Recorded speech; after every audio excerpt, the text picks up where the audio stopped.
all the videos that we've watched, the DVDs, are just amazing. And the one that really,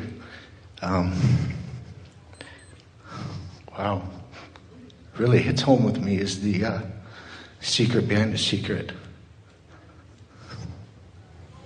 You know why? I know why. I'm just trying to convey it.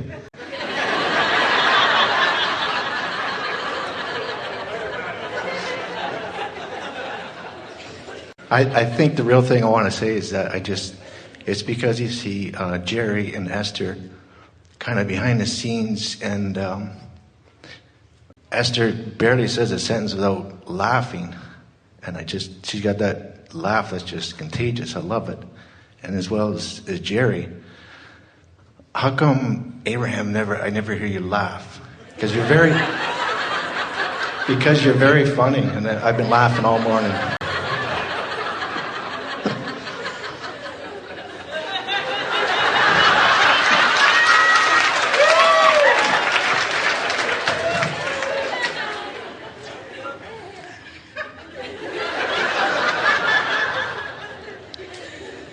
Well, we could say it's because we'd rather hear you, but that there is more to it.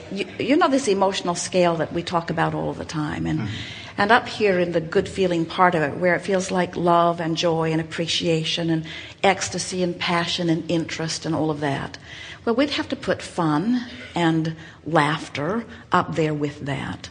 But the thing about laughter, there is an element of surprise in it. In other words, with laughter, there is almost always, even as you listen to Esther laughing about things that she already knows, everything about that, in fact, everything about their experience is a sort of spontaneous thing. They are, like you, they're living life out here on the leading edge. Sometimes it feels a little like the bleeding edge of thought. And as they're...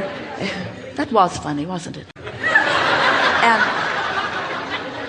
And as they're out there having this leading edge experience, sometimes the convergence of the powers of the universe, in other words, what law of attraction can do with elements when you find vibrational alignment with them, can often be a surprising and exhilarating experience. And we think that that is the oomph behind something that really catches you in a way that makes you laugh. It's sort of like an overjoyed, it's sort of like an awareness that moves up on you so fast that off you go into that, you see. And the reason that we don't have that experience is because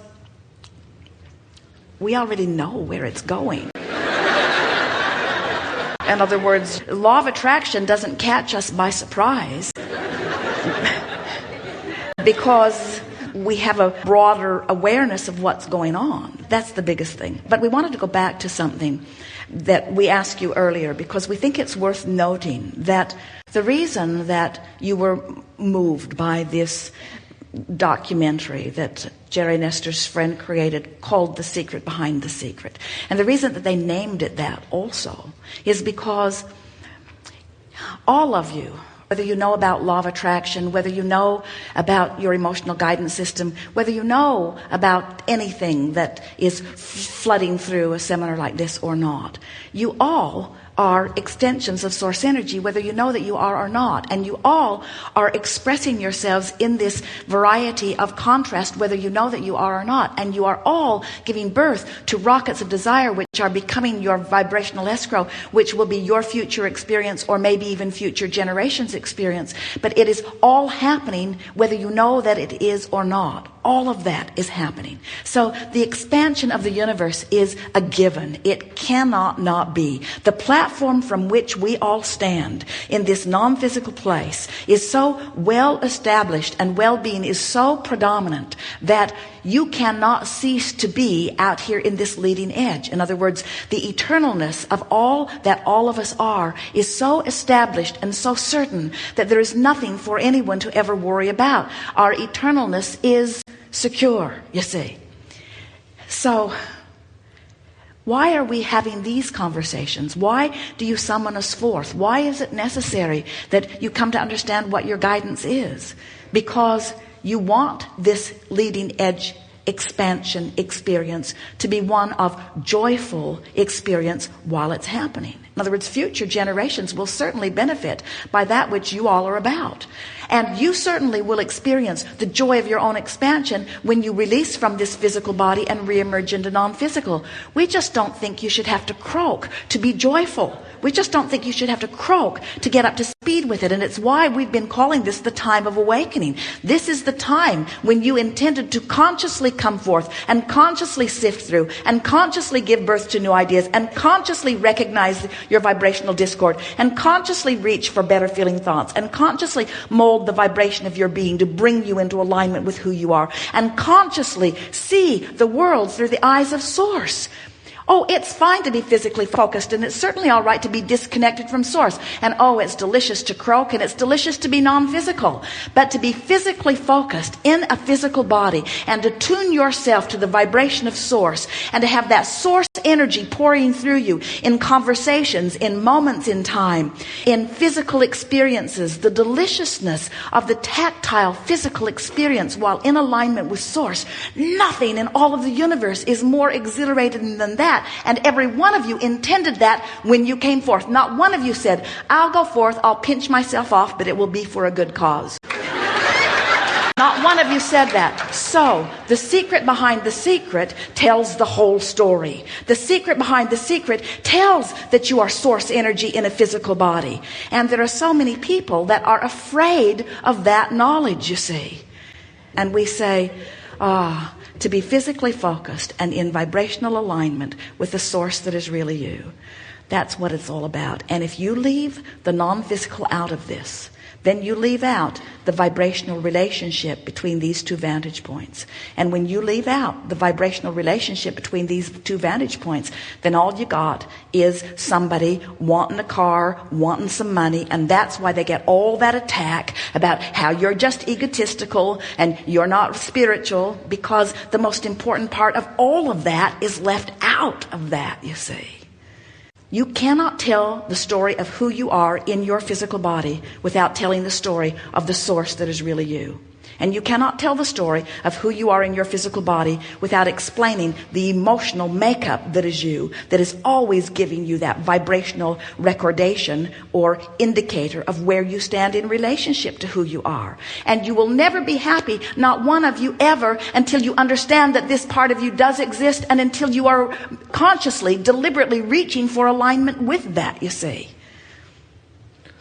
There is no greater joy than alignment. And it's not possible to have joy without being in alignment. But a lot of people can have joy without seeking the alignment. They just stumble on it by finding something that makes them feel good in the moment. But until you have conscious, deliberate control of the way you feel, then you will be fearful under some situations because you want to feel good, but you don't believe that you always can. And then you become like so much of the world, trying to cleanse the world of things that are bad, trying to get rid of that bad thing and that bad thing and that bad thing and that bad thing, only to discover that the more you push against those things you do not want, the more of them that become.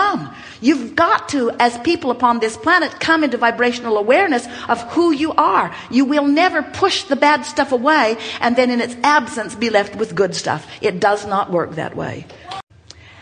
There are not words to adequately define, or maybe a better way of saying it is all words actually do adequately define our awareness and appreciation of those like you who have decided to come forth and project yourself and focus yourself into your now reality, which to you feels like the dominant part of life. We understand that while you're here in these physical bodies and while you're interacting with one another, that this experience of physical life in this time-space reality feels like the main event. And while we wish to describe to you that it is not the only event and it is not the biggest event, because who you have been before and that which you have projected into your future is so much bigger than the spattering, minuscule part that you are experiencing now in this time-space reality. What you are living here and now in this time-space reality is the main event. And the reason it is the main event is because it is the juncture where all of the power of the universe converges. It is the juncture where you meet you. It is the juncture where the contrast that inspires you is also the contrast that could separate you or combine you. In other words, in every moment, in every day, you have the option of coming into alignment with your full view or holding yourself off in your somewhat diminished or distorted view. And the way you feel in your belly in every moment is your indicator of which of those you are choosing. As we watch you from our vantage point, and it is such a wonderful spot to be in, because we can see all that you are. But when we say we see all that you are, we don't mean we see all of the nitty-gritty of the trial and error that you believe you are living. We mean we see the continual rockets of desires that you are emitting. You should see what it's like from a vibrational vantage point to focus upon a time-space reality, the likes of which you are also intimately involved, and see the rocket spewing forth of becomingness. And when you are in a position that we are in, and you are understanding that the becoming is what it is all about. In other words, we're not focused upon the what is. We are focused only upon the becoming. We're focused upon the becoming, the becoming, the becoming, the becoming. And there has never been in all of the beingness of becoming a more movement of becoming that is taking place right now. We cannot even find the words to explain to you the speed with which you are causing all that is to become. And because you are responsible for so much magnificent becoming, because the stream is moving ever so rapidly, it is more important than ever before if you are to survive it in joy. Oh, you will survive it, but if you are to survive it in joy, it has become more important than ever before that you understand the motion of the stream and that you begin to try to see where you are standing, and we know it's not easy, from the framework of that which we see. That's why we make efforts to bring you from your place of beating the drum of what is. That's why we're trying to get you to look into where you are becoming. We want you to begin to see that which you are in the process of being. And friends, it's a feeling experience more than a thinking experience. And it's a feeling and thinking experience more than it is than a having and being experience. It is the experience of the blending of who you are. It is a process of thinking yourself into the alignment of that which you would describe as love or joy or appreciation or fun.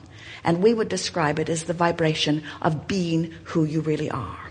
So, as we watch you living the nitty-gritty of your life, and we see you with your children, and we see the experiences that you are having, and we recognize that from time to time you may find yourself feeling a separation. We see not the separation, but instead we bask in the deliciousness of the expanded intention that is born out of the contrast. The difference between you as you stand in your physical form and we as we stand in our non-physical space is that you get yourselves so involved in the details of what you don't want as you're giving birth to what you do want, and we turn our undivided attention always toward and only toward what you do want. We never for a moment feel any separation from that which we are as a result of you. We never for a moment feel any separation from that which we are as a result of watching you. Instead, we acknowledge that we could not be that which we are if it were not for that which you are about. You are the reason for the expansion that we are. And because you are the reason for the expansion that we are, we never look at the reason for the expansion. Instead, we only look at the expansion itself. We never use you as our excuse in your current state of being to hold ourselves apart from that which you have become, from that which you have caused us to become. Can you feel the differentiation there? We bask in appreciation of your willingness to play the contrast game, of your willingness to parlay life into something that is so much more. We stand in the beingness of all that your life has caused us to become, in utter love and appreciation and expectation that you too, sooner or later, will join us here in this expanded place. There is nothing that you could do that would cause us dismay. Not because you are not naughty. You are not naughty. There is nothing that you could do that would cause us to come to that place that is less than who we are.